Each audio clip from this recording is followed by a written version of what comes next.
Do you want to have a little listen to who is the new enemies of the people? You remember the old editor of the Daily Mail put High Court judges on the list, so we can put High Court judges. That's not really lefty lawyers they've had a crack at as well. All of these, none of them are as big as the big three, are they? Immigrants, the EU and the unemployed. If you can't have one of them in the firing line, what on earth are you going to do as a Conservative Prime Minister to fire up the base?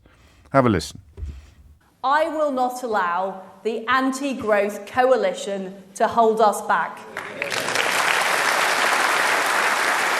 Don't know what that is yet, but I'm going to clap anyway because, it's conference. Labour, the Lib Dems, the SNP, the militant unions, the vested interests dressed up as think tanks, the talking heads, the Brexit deniers, Extinction Rebellion, and some of the people we had in the hall earlier. Talking heads, Brexit deniers. What's a Brexit denier? The fact is... Hang on, the fact is... What was the last one? Exile. Labour. They prefer protesting to doing. Who do? They prefer talking on Twitter to taking tough decisions. I've seen this speech on Twitter. They taxi from North London townhouses to the BBC studio to dismiss anyone challenging the status quo. Who is she talking about there specifically? North London townhouses, down with that sort of thing, to BBC studios. From broadcast to podcast, hello, they peddle the same old answers. Hey? It's always more taxes, no, don't clap. More regulation and more meddling. Has anyone ever come across a podcast calling for more taxes? Wrong. Have you ever come across a podcast calling for more taxes? Should we do that again? Should we try that again? The phone lines are open, by the way. Is this going to work, is the question. I genuinely don't know. I hope not, obviously, but I hope that all the previous ones wouldn't work. I hope that all the lies about the European Union wouldn't work, but they did, and we left it. I hope that all the lies about immigrants wouldn't work, but they did, and they left. I hope that all the lies about unemployed people wouldn't work, but they did, and our welfare state got absolutely kebabbed under so-called austerity. So 0345 60973 is the number you need to answer the question of whether or not this is going to work. Let's just run through it again because I got a bit lost. Did she mention Hugh Grant? Oh no, High Court. Sorry, I can't read my own writing. High Court judges. I don't think they got a mention. So here it is. Here are the new, get your tenses right, O'Brien. Here are the new enemies of the people. I will not allow the anti-growth coalition to hold us back. OK, right, Reverend, pay attention now. Let's get all this written down. Who's in it, Liz? Who's in the anti-growth coalition? In your own time. Labour, okay, the Lib Dems, the SNP. Well, that's everyone else. The militant unions. The vested interests dressed up as think tanks. But Downing Street's full of talking people heads, from the think tanks. Brexit deniers, Extinction Rebellion, and some of the people we had in the hall earlier. Brexit deniers. And two very pleasant-looking ladies who held up a banner about fracking. Down with that sort of thing. OK, what's the fact? They prefer protesting to doing. They prefer talking on Twitter to taking tough decisions.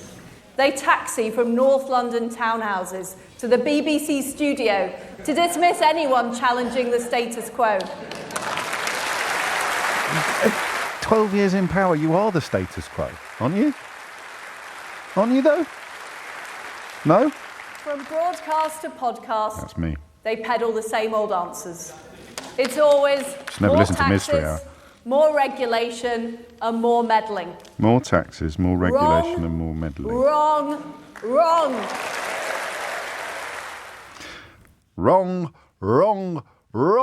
Is it going to work? 0345 6060973. And who does she like? So we've got Labour, the Liberal Democrats and the SNP. She sat in a cabinet, of course, that was in coalition with the Liberal Democrats, and indeed she used to be in it, didn't she? She used to be in the Liberal Democrats back when she was calling for the monarchy to be abolished. So all politicians except, you can't say except the Conservatives, because quite a lot of the Conservatives have turned on her as well and are objecting to quite a lot of her policies. So, but just most politicians, almost all politicians? It's probably quite a popular line, that, until you remember that she is one herself. Militant unions. Well, that just means unions that have some sort of agency, does it? Militant. How can you tell whether a union is militant or not? Answer, well, can it take meaningful action? to protect its members' rights. Yes, it can. Oh, it's militant then. Talking heads. I take that a bit personally, actually. I've got to be honest with you. Do you think she's talking about me, Keith? No? She doesn't know who I am, he said. Talking heads, podcasts and broadcasts. Come on, I don't live in North London, but I've got a house. Is it a townhouse? I don't know. What's a townhouse? North London townhouses. Why is that a pejorative? What is it about North London that is supposed to upset the audience at the Conservative Party conference in Birmingham? Is she going to boycott the BBC now? I didn't understand that. Or is she just not going to get a car when she goes there? She'll go on a pogo stick or something. Broadcast and podcast. More tax. Where are these podcasts calling for more taxes, more meddling and more regulation? I haven't heard any. I haven't heard any of them. I'm listening to a very good podcast at the moment, Gabriel Gatehouse, looking into the origins of the January the 6th coup attempt in America and the whole QAnon thing. I'm pretty sure he hasn't called for any higher taxes. Have you been listening to the new podcast News Agents with Emily and John and Lewis? It's very, very good, but I haven't heard it calling for more meddling yet. Where are these podcasts that are calling for more meddling, do you think, or more taxes or more regulation? The two protesters in Birmingham were almost in twin set and pearls. They'd clearly dressed very much for the role. Like geniuses, they had two banners. So some bozo comes along and rips the first banner out of their hand, and cool as you like, they just took another banner out. Very calm, very measured. They were just reminding Liz Truss that in 2019 she campaigned on a manifesto that pledged there wouldn't be any fracking anywhere in this country without local approval. And they seem to be reverse ferreting from that position. So put on the list people who remind Tories of their own manifesto reminders, down with that sort of thing. What's a Brexit denier, do you think? Someone who says that Brexit hasn't happened yet? They're not generally in the category of people that the rest of this list includes, are they? People who say that Brexit hasn't happened yet, there hasn't been a real Brexit. My unicorn hasn't arrived, for example. I don't know. What would a Brexit denier? What is a Brexit denier? There has been no Brexit? I don't understand, but anyway, down with them. Twitter, I told you why they hate Twitter. They hate Twitter because they can't control it.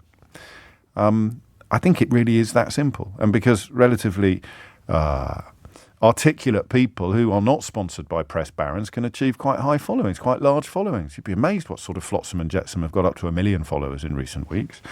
Broadcasts and podcasts. So down with words, is it? Words? People who speak? Talking heads? People who speak?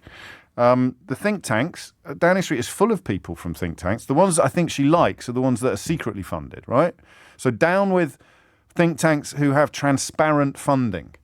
We don't want any of that sort of thing. So, right, Labour, Lib Dems, SNP, unions, people who talk, Brexit deniers, Extinction Rebellion, people who remind Conservatives about the contents of the last Conservative manifesto, people on Twitter, but not obviously the people on Twitter who are Conservatives, like Liz Truss, people who appear on the BBC, but obviously not including Liz Truss and other Conservative politicians, people with broadcasts and podcasts about more taxes, more regulation and more meddling, i.e. nobody, so she just must have a problem with podcasts in general. It's probably because she's the only person in the country that hasn't got one. Even Sadiq Khan's got one now. Clear the air. Well worth a listen. And that's all. Is that everything, do you think? So here's the plan. I will persuade the British people that most of the politicians, the unions, everyone on the telly, Brexit deniers, environmental campaigners, people who remind Conservatives of the contents of their last manifesto, people with too many followers on Twitter, people who appear on the BBC, people with podcasts or jobs in broadcasting. She didn't mention newspaper journalists. I wonder why that would be. And people who want higher taxes, higher regulation and higher meddling. No, I don't think anyone's ever campaigned on a more meddling ticket.